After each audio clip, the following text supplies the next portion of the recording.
এই গ্রামটা থেকে গিয়েছে। আপনি কিভাবে ভেবেছেন যারা 91 থেকে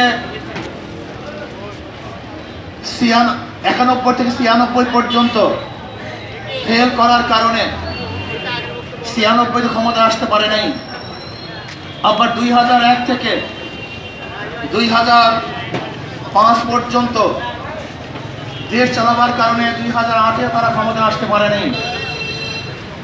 2001-এ বিএনপি ইশতেহার ঘোষণা করেছিল, সেই ইশতেহারের মধ্যে 10%ও বিএনপি বাস্তবায়ন করতে পারে নাই।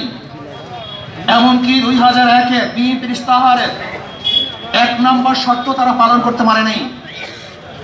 আমি বিশ্বাস করি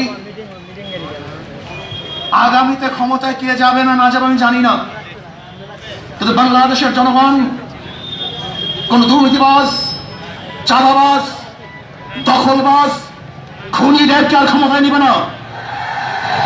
বাংলাদেশের জনগণ রক্ত দিয়েছে, জীবন দিয়েছে বাংলাদেশে চাঁদাবাজি করার জন্য নয়, খুন করার জন্য নয়, দেশকে দখল করার জন্য নয়, দুর্নীতি করার জন্য মানুষ রক্ত দেয়, জীবন দেয় নাই।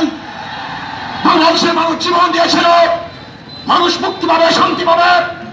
আমার গরিব দুঃখী মানুষ ক্ষুধার্ত থাকবে না, বাংলাদেশের একজন মানুষও খোলা আকাশের নিচে থাকবে না, বাংলাদেশের একজন গরিব বস্ত্রহীন থাকবে না, আমার বাংলাদেশের কোন মানুষ খুন হবে না, খুন হবে না, বাংলাদেশের ব্যবসায়ীকে চাঁদা দিতে হবে না, বাংলাদেশের প্রত্যেক নাগরিক অধিকার বাস্তবায়ন হবে, তারা শান্তিতে বসে বাস করতে পারবে, নির্বিঘ্নে ঘুমাতে পারবে, আমার মা বোনরা ইজ্জত দিয়ে রাস্তায় চলাফেরা করতে পারবে, বাংলাদেশের মসজিদ থাকবে, মাদ্রাসা থাকবে, দাড়ি থাকবে, টুপি থাকবে, দাড়ি ভেঙে আক্রমণ করতে পারবে না, তুমি সিরিয়া কেউ নিতে পারবে না, ইসলামের বাইরে গায়ে পাশ করতে পারবে না।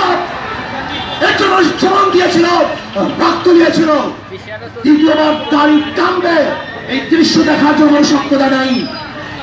মৌলবাদীর বিরুদ্ধে আন্দোলন করবে, মোল্লা বলে গাড়ি দিবে, আজকে টুপি দাড়ি আমাদের ক্ষমতায় যেতে দেবে না, এই স্লোগান শোনার জন্য সক্ষমতা নাই।